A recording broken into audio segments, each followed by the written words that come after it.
TV. Chiwenga scores surprise victory over Tagwirei in ZANU-PF power clash. Muri yeZimbabwe ndauya nhasi ndoda kurola news kunge mwana aita musikanzwa. So kana uchingotosvika panapa watondiona kudai so ziva kuti kwauyiwa nezimonya 1 rinosimudza ZANU-PF nenzeve kudai so ndichirovera pasi kuiti bha enda ndamangwana zveshuwa. Saka kana uchingotosvika panapa uchiziva kuti iwewe chinhu chinonzi ZANU-PF haudi kuchiona kana kuti mafights ari kuitika muZANU-PF ari kuita kuti unzwe manyuku so kunge inini so tanga nekulike this video right now, no time to waste.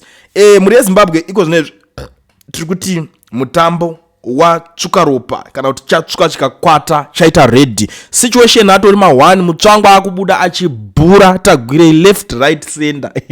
Tiri kuziva kuti Tagwirei ndo timu riri kuti team 2030 team tingati riri kusponza kufanda riri kunakirwa nechinhu riri kuita kuti chinhu chiri kunzi 2030 chirambe chiripo. 2030 noise iri kukonzeswa navanhu vakaita sana Tagwirei because the rumor riripo kana kuti nyaya itoripo yacho iri kunzi iye Tagwirei wacho ndiye arikuda kutopinda ipapo ndo nyaya iripo. Ndosoona iko zvinezvika for you to become a president of the country uchipinda through ZANU-PF unofanira kunge uri mucentral committee, unofanira kunge uri central committee member. Saka panapa pari kurohwa DNA, madNA ari kurohwa namutsvangwa panapa pari kunzi aiwa ava havana kutika mabhox ndo nyaya iri kubuda. Chris Mutsvangwa has stated that tenderpreneur Kuda Tagwirei is not eligible to be a member of the ZANU-PF Central Committee, saying he does not meet all necessary requirements. Ndo iripo asi ndikuziva kuti team 2030 vari kubuda vachidedzera kuti Tagwirei ari kuzopinda, Tagwirei ari kudai so, Tagwirei ndiye anogona kutodididi. You know what, those guys the so-called varakashi in every way. Politics zeZANU-PF manje ma1 politics zeZANU-PF ndo dzisina chekuita netoya tunozi turakashi tupana toya because toya tinenge tichitobhadharwawo netimu racho iroro the likes of tingangoti tuarakashi toya ma-creations ewe anonzi tungwarara weya ndiani kuchingozotora ndoda kuti atumaningiri twangu but these days they are useless because hakuna pekuti ungada unzwa politics zeZANU-PF kune tuvarakashi avarache vanoziva vakangonzi mimi chenyu chete kachingoprezai rumbidzai zviri kuitwa zvacho izvozvo, that's all. Ndosaka ndo zvavari ndo zvavakatonzwa kuti vaite but izvezvi tiri kuona kuti uyo akandwa pasi pebridge chaipo atori ma1 and yo mastreets ari kuita kupisa. Mutsvangwa zvivindi zvameno kwaari kuzvitozvihodhawo hake munomuziva mamizhe kutaurisa aiwa kutaurisa ma1 but the funny thing takamuudza unoziva kuti isusu pese panenge tichianalyza zvinhu izvi kunoona kwakawanda nokuti tichikuudza kuti Tagwirei hasibo hatitodi kunzwa chinonzi Tagwirei uyu mumungwarire but tikasvika pa the extent yekuti aiwa vanhu ava vane ZANU-PF pedzerana ikoko tichazoona kuti muchaita sei but zvese zvete takataura ndozvatiri kuona zvava kutanga kuita iko zvizvi takazvianalyza kudhara tikati hapana pekuti munganzi maakutora ningiringino munhu akaita saTagwirei kuti apinde padhuze neningiringino azoita president. It doesn't make sense kuti munenge muchitowedzera kutoroverera nyika yacho chipikiri. Hatina chatingatarisira kubva kune munhu yeye kuti anganzi anatibatsira. We don't like Tagwirei zvamuchose. Tagwirei hana chinhu. Tagwirei anobrotsa nyika. Ndo chokwadi chiripo. Ndo vanhu vekuti iwewe ukada kumutarisa nyika inonosara isina kana chinhu. Because Tagwirei, for your own information, let me be very honest with you. Let me be very honest with everybody panapa. Tagwirei ndiye anga akabata tenda yepaTrabablas interchange. Makaona mese zvakaitika, makainzwa costing yeTrabablas mimi. Trabablas yakatanga yataurwa kunzi mari yakanzi inoda kunzi idodonikira quotation yacho. But patonzi pakatozoda mari yacho yakatozodarikira. Mari yacho yanga yakachazva. Ko sei mari ichizodarikira. Those are the guys vari kutora matenders kunga ameno. Sei mari yacho ichidarikira. That's the question. Ponze yetu tinoda kugadzirira chakati mari yobva nzenda. Saka wewe munhu akadaro momutora momutrust moti ngachitotungamira nyika.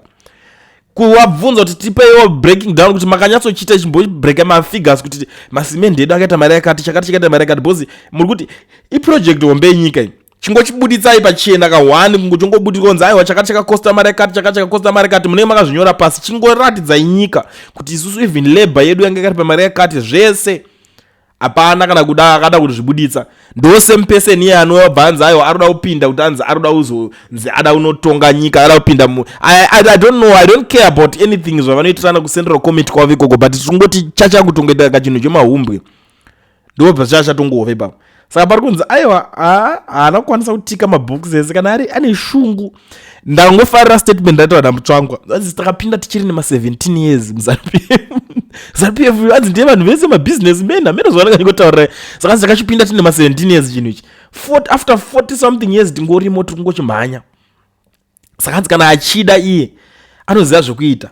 Anodzokera otangidzawo. Saka muchidimbo paringonzi ungangopinde muno mukayo ungokuverenga izvo, so I think unongoona kana 5 years era Tagwirei vari mumpati vakuda kutopinda ku central committee vada kutojambira. Saka paringonzi unodzokerawo muchidimbo ana mutsvangwa ari kutoti iwe otorodza kwa 40 years, because what mutsvangwa knows is this: once Tagwirei akanzi apinda mu central committee imomo patoshata, akangonzi apinda angoqualify kunzi amo kureva kuti iye mutsvangwa atopa disadvantage yekuti azoitawo the next president of the country. Ndakambonzwa vamwe vanhu vachitaura kuti iye mutsvangwa achinyebera vanhu achiti ini I don't care, I don't want to become the next president of the country, handabasa nazvo inini ndingosapota vision napresident Mnangagwa. Like nyaya idzodzo unodzudza vanhu vakadzungaira. Isusu tinotozviziva. Only a foolish teacher.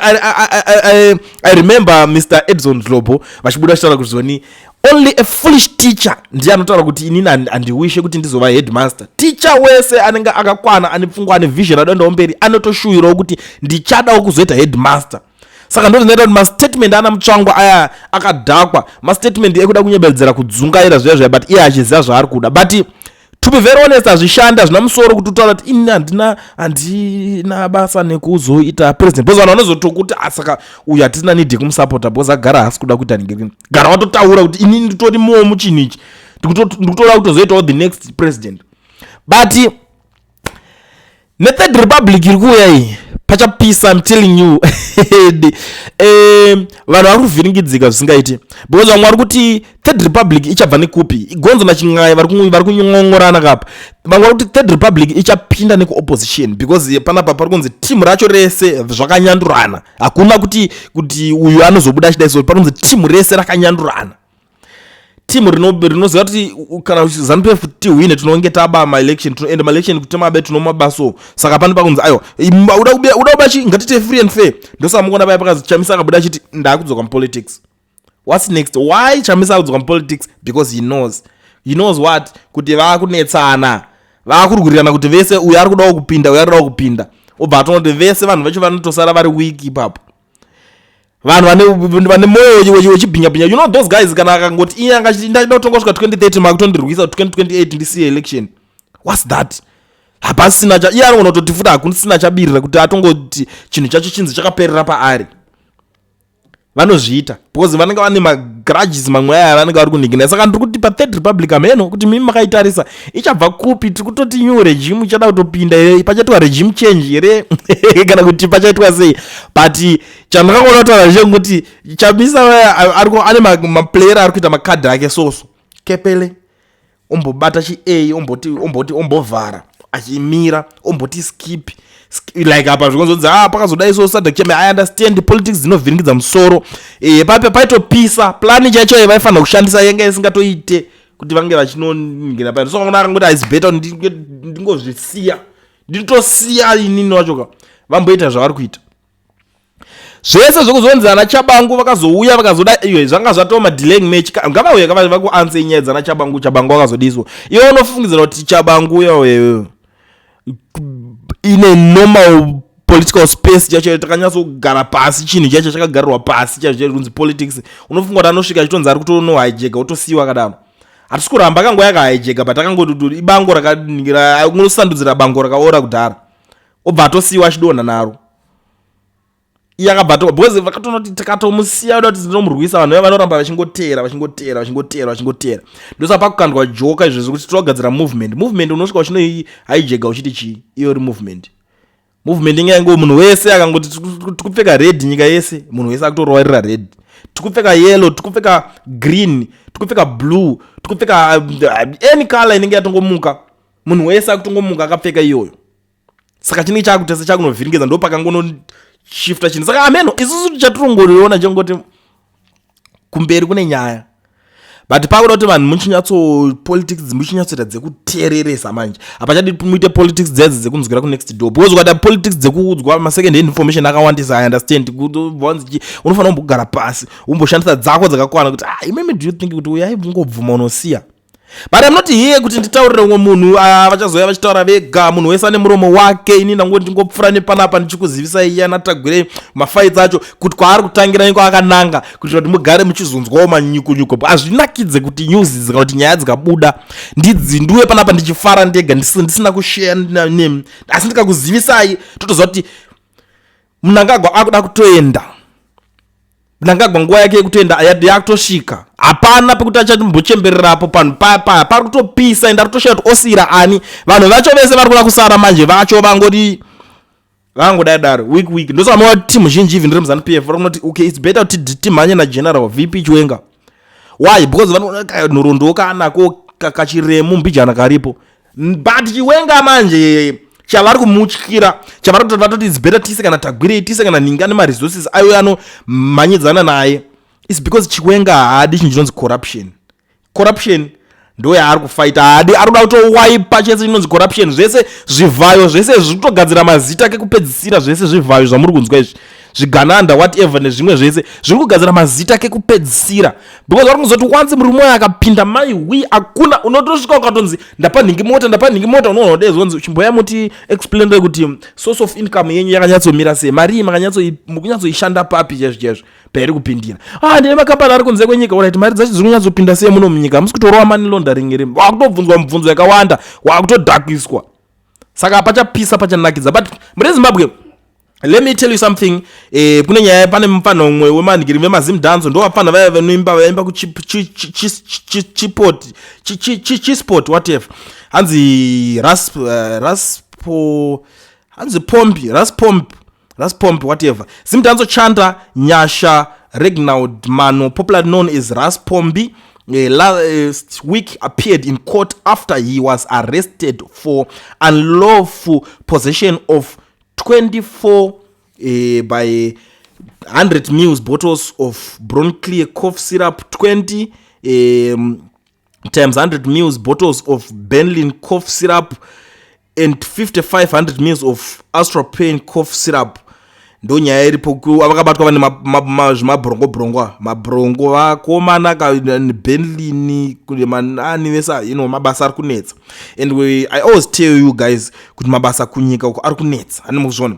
Saka pamunozonzwa vafana vachimhanya vachienda kumarali eZANU-PF pepa kutsvaga backup kutsvaga dzvene kuti vatengese zvinhu zvavo. Saka pavanenge dauya unotengesa zvinhu zvavo pepa manje vada kutengesa vakawanda nemusangano vachiti munhu musangano habatwe vachipfeka mazi-t-shirt mazihombe mazi-t-shirt egreen mazi-t-shirt anopisa zi-t-shirt rare rakasimba zvekuti rinopisa ukatoripfeka iwewe harisakare bhozi vanoziva kuti vanodzoka after 5 years. Zi-t-shirt iroro ndore vari kufamba vakapfeka panhu vaya vachino saka pakaipa unzi azongobatwa nezvinodhaka tengesa zvinodhaka mozobva matudzwa kuti kunyika zvichoti vhotere ZANU-PF iwe tova tinovabvunza wakaitirwe chii neZANU-PF. No one is willing to answer kungoti aigwairi budget cause vane something chavanenge vachiita. But I'm not here kuti ndirorere munhu nechipikiri guys. Pari ngonzi akabatwa nezvinodhaka chete zvekuzoti chinchi munhu anenge ada kuzoya panapa kundibvunza ndokuti makabatwa nezvinodhaka vabereki mahwaniwa. So before I disappear, kana uri muSouth Africa uchida registerwa company obvovhurwa FNB business account bata education research yana Owen is the only one anoregister company obva kuvhurira FNB business account usina work permit. Chinongodiwa chete ipassport yako yaunayo yawakapinda nayo muSouth Africa iyoyo ndo inoita. And haunidi omboenda kwaariba unongomubata pane nhamba dzake dzandakuisira pascreen. But kana uchida kutoendawo futi kwaari futi anongokuitirawo ripo but it's not necessary. So handiti unongori kubasa you just call him. But vamwe mune matrust issues unoti aiwa Mr. Owen let's arrange toita semondiitirawo zvinhu zvangu ndiripo zvinoita unoenda vanenge varipo padhuze paPretoria vanokurovera vanosota zvese zvokuti ungazoswera uchiti inini ndikunetsekana nemabanking ndozodidi mari yangu ndikutambirira mari mumaakaunti evamwe vanhu aiwa uchazodirwa mari nekupusa ikoko. Bata Owen uvhurirwe yako zvokuswera uchiti uri kutadza kupuhwa masubcontract nekuti hauna company nekuti ndashaya passport inyaya dzekudhara ndashaya company enda nepassport yako cheteyo iyoyo as long as ingori valid. Bata Owen izveso anokurejestera okuitira totoziva kuti zvatokavhika zvatopera usasaswera uchinetsekana nezvinhu zvinosorovhwa nevana vevamwe vanhu.